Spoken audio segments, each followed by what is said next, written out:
जब से बागेश्वर धाम वाले धीरेन्द्र शास्त्री की देश भर में चर्चा होने लगी, तब से कुछ लोग उनके पीछे ऐसा पड़ गए कि बागेश्वर सरकार के विरोध में हर जगह टांग अड़ाने पहुंच जाते और अपना एजेंडा चलाने लगते। बिहार में बागेश्वर सरकार की कथा रुकवाने के लिए क्या कुछ हुआ वो तो आपने देखा।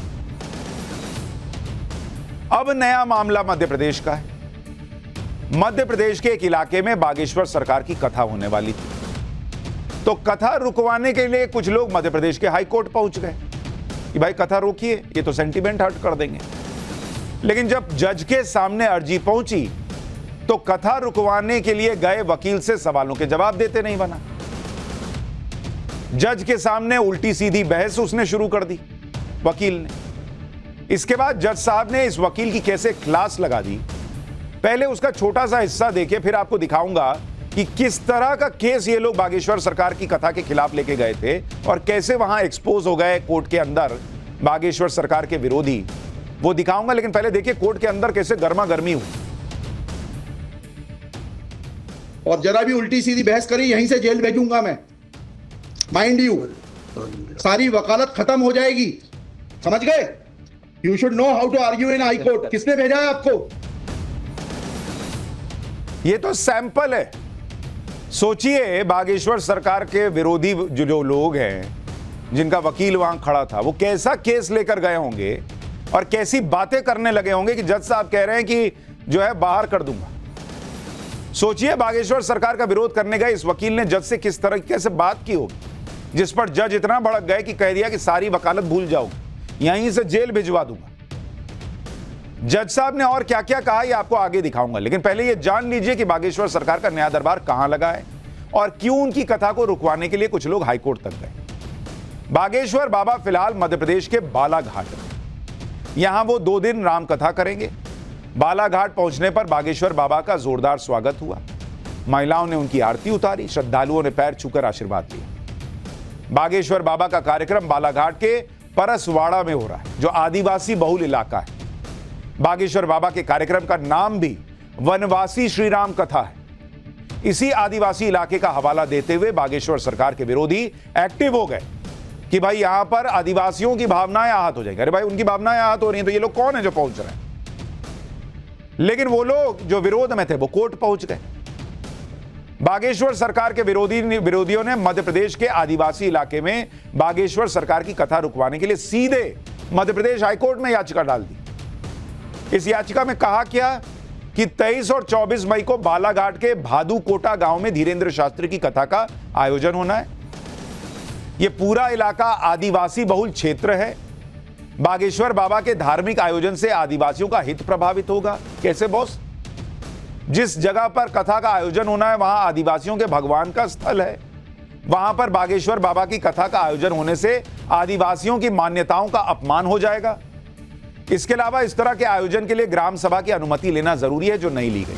मतलब पूरा आदिवासी सेंटीमेंट से जोड़ दिए कि वहां प्रभु श्री राम के बारे में बता देंगे, कथा कर देंगे, तो आदिवासी सेंटीमेंट हट हो जाएगा, उनके भगवान की जो है वो का अनादर हो जाएगा।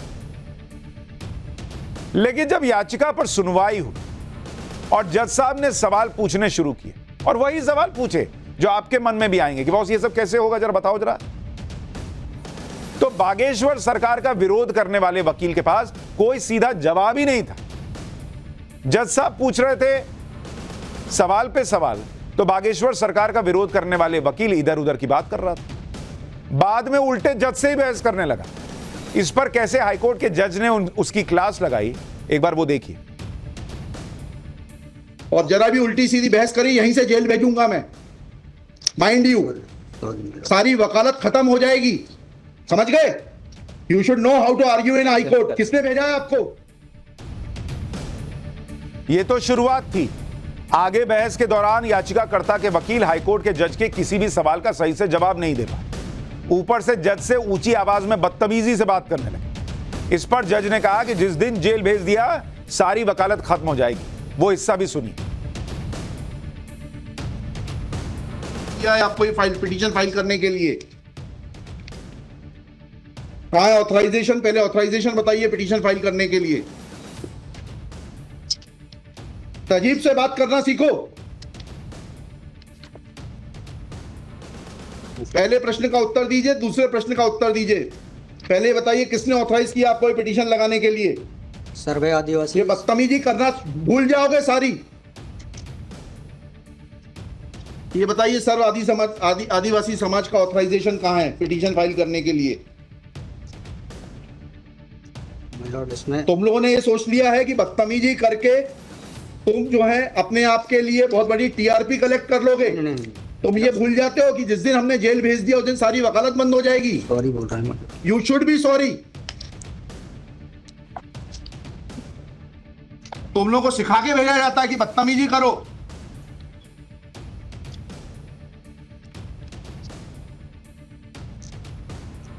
प्रश्न का उत्तर नहीं दो और बदतमीजी करोगे। कपिल बोलते हो आप सुन नहीं रहे।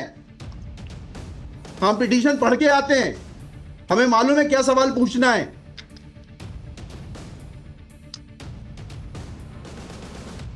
क्या नाम है आपका? जीएस उद्दे। जी, जीएस उद्दे। कितने साल से वकालत कर रहे हो? 2007-8। हाई कोर्ट में कब से हो? 7-8 से। हाँ, तो तुम्हें वकालत करने का सिखाया नहीं कि कैसे कोर्ट से बात की जाती है? आप ये देखिए कि मध्य प्रदेश हाईकोर्ट के जज ने बागेश्वर सरकार की कथा का विरोध करने वाले याचिकाकर्ता के वकील से बेसिक सा सवाल पूछा कि वो सिर्फ इतना बता दे कि वो कौन सी मान्यताएं हैं जो बागेश्वर सरकार की कथा के आयोजन से आहत हो जाएंगी। उन्हें किसने भेजा है, ऑथराइज किया है कि जाइए आप ये याचिका लगाइए। इन बुनियादी सवालों का भी जवाब नहीं देते बन रहा था वकील से। लेकिन बागेश्वर सरकार की कथा रोक दीजिए, और जवाब इसलिए देते नहीं बना क्योंकि बागेश्वर सरकार की कथा के विरोध का कोई लॉजिक ही नहीं था।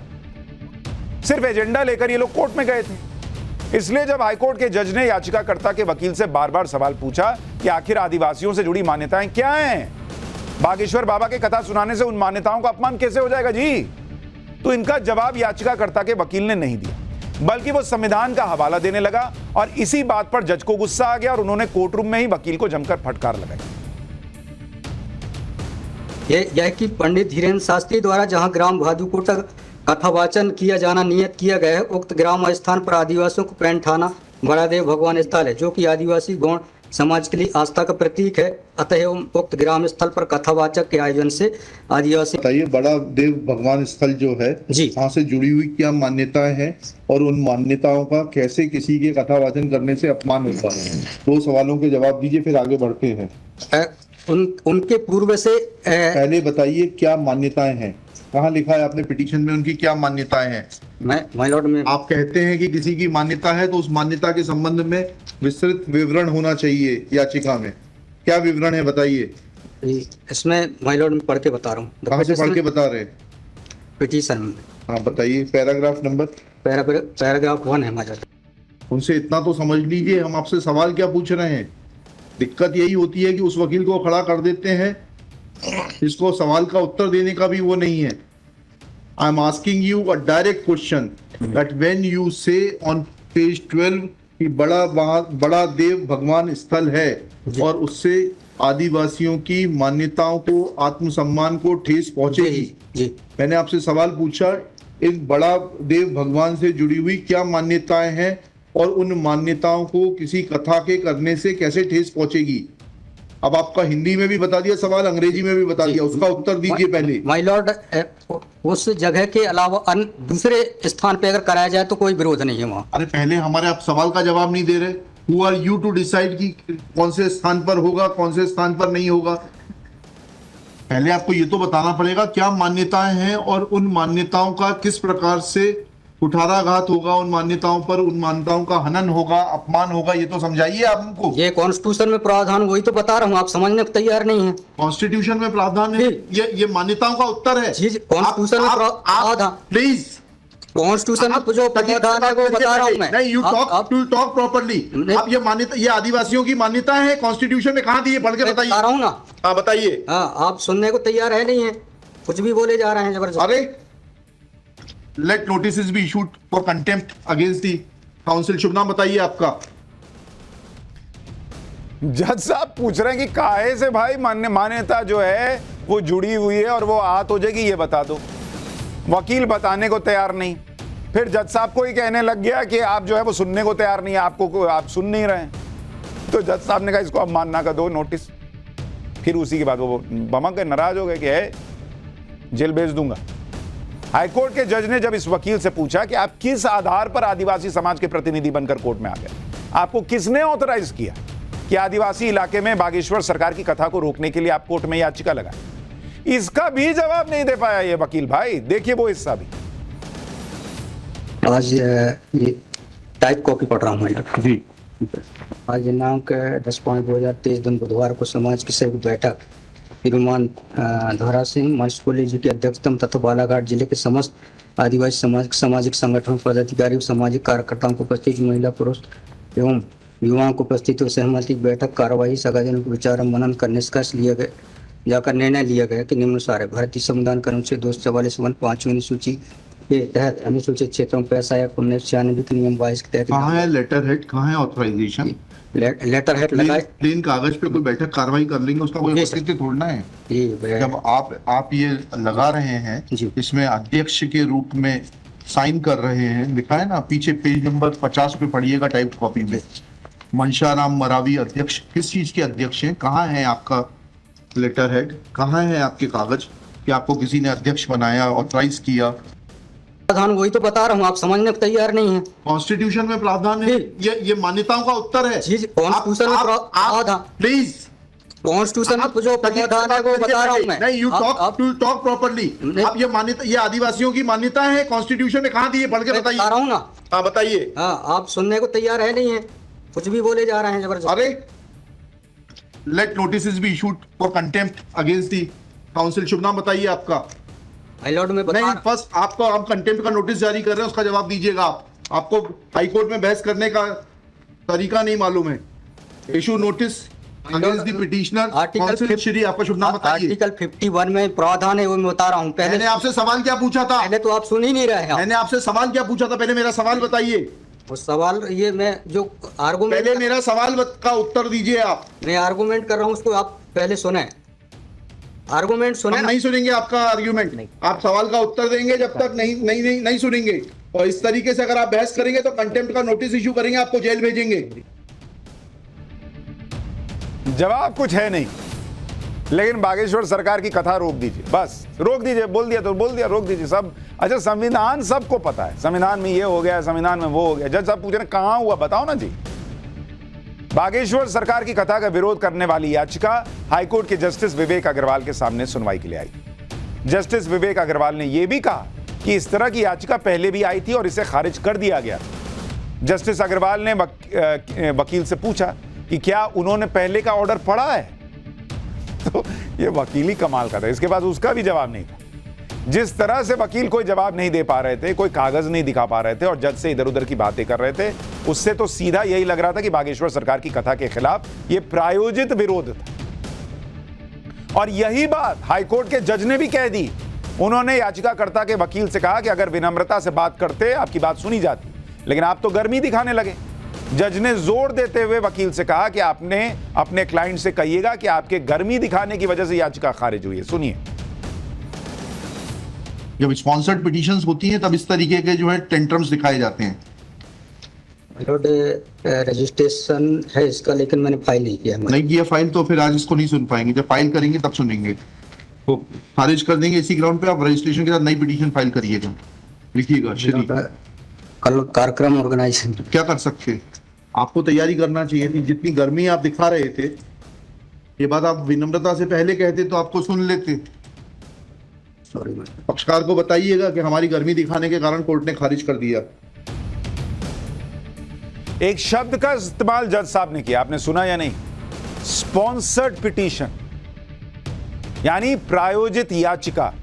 उन्होंने कहा ऐसे स्पॉन्सर्ड पिटीशन होते हैं तो यही होता है। एक्चुअली जो गर्मी दिखाई जा रही थी वहां कोर्ट के अंदर, जिसकी वजह से जज साहब ने कहा कि याचिका खारिज हो रही है, वो गर्मी एक्चुअली उन लोगों के अंदर बढ़ गई है जो बागेश्वर सरकार की बातें सुनकर उनके इधर उधर कान से धुआं फेंक रहा है।